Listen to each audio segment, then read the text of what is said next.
بسم اللہ الرحمن الرحیم۔ ثم پھر افیزو لوٹو، من حیث جہاں سے افاض الناس لوٹے لوگ،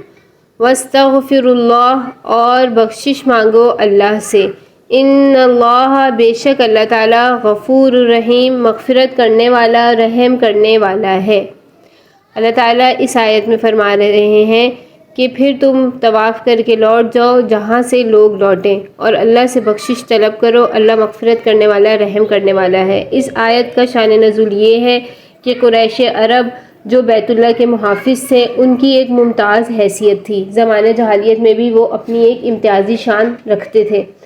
اور جب سب لوگ حج میں عرفات کو جاتے اور وہاں وقوف کر کے آتے تو یہ لوگ رستے میں مزدلفہ میں ہی ٹھہر جاتے تھے اور کہتے تھے ہم چونکہ بیت اللہ کے محافظ ہیں اس لیے حدود حرم سے باہر جانا ہمارے لیے مناسب نہیں۔ مزدلفہ حدود حرم سے اندر ہے، حدود حرم کے اندر ہے، اور عرفات حدود حرم سے باہر ہے۔ تو اللہ نے ان کے اس غلط کام کو، ان کے اس عقیدے کو جو ہے وہ واضح فرما دیا اس آیت میں، اور حکم دیا کہ تم بھی وہیں جاؤ جہاں سب لوگ جاتے ہیں، پھر سب کے ساتھ واپس آؤ، اور اللہ نے ان کے اس عمل کی تردید کر دی۔ فَإِذَا پھر جب قَضَيْتُمْ پورا کر چکو تم مَنَاسِكَكُمْ حج کے مناسک، یعنی جب تم حج کے مناسک پورے کر چکو، فَاذْكُرُوا اللَّهَ تو اللہ کو یاد کرو، كَذِكْرِكُمْ آباءکم جیسا کہ تم یاد کرتے تھے اپنے آباء و اجداد کو، او اشد ذکرا یا اس سے بھی زیادہ ذکر کرو۔ فمن الناس پس لوگوں میں سے کچھ لوگ، من یقولو یہ کہتے ہیں، ربنا اے ہمارے رب، آتنا ہمیں دے، عطا کر، فی الدنیا دنیا میں، یعنی ہمیں دنیا عطا کر دے، وما لہ اور نہیں ہے ان کے لیے، فی الآخرۃ آخرت میں، من خلاق کوئی حصہ۔ اس آیت کا شان نزول یہ ہے، یہ آیت اس لیے نازل ہوئی کہ چند جاہلیت کی غلط رسومات ان کی اصلاح کی گئی۔ عرب زمانہ جاہلیت میں عرفات، مزدلفہ، طواف، قربانی ان سب سے فارغ ہو کر، رمی وغیرہ سے فارغ ہو کر جب منی میں قیام کرتے تھے تو ان کی مجلس صرف اس کام کے لیے ہوتی تھی کہ مشاعر مناقب کریں اور اپنے آباء و اجداد کے کارناموں کا بیان کریں۔ اللہ کے ذکر سے خالی ہوتی تھی ان کی مجلس، تو اور وہ مبارک ایام، منی کے وہ ایام مبارک، اس کو وہ ضائع کرتے تھے۔ تو اللہ تعالیٰ نے فرمایا کہ جب تم حج کے افعال کر چکو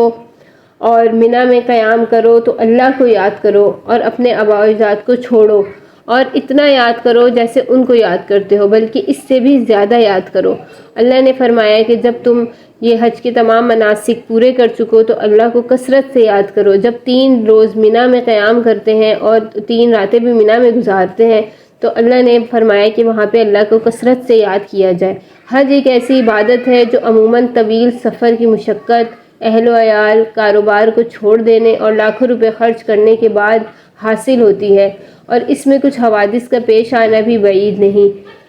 تو اللہ نے فرمایا کہ حج جو ہے ایک مشکل عبادت ہے، تو تم اس میں اللہ کو خوب یاد کرو۔ آگے فرما دیا کہ اللہ سے کچھ لوگ اس طرح دعا کرتے ہیں کہ اللہ ہمیں دنیا ہی عطا کر دے، تو ان کے لیے آخرت میں کوئی حصہ نہیں ہے۔ وَمِنْهُمْ اور ان میں سے، من یقولو جو یہ کہتے ہیں، ربنا اے ہمارے رب، آتنا ہمیں عطا کر، فی الدنیا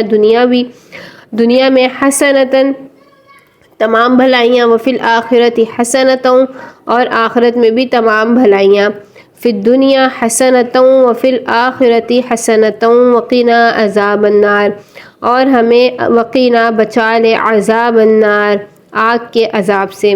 اللہ تعالیٰ اس آیت میں بیان فرما رہے ہیں کہ کچھ لوگ اس طرح سے دعا کرتے ہیں کہ دعا کرنے کا طریقہ بھی یہی ہے کہ ایسے دعا کی جائے، ان الفاظ سے دعا مانگنی چاہیے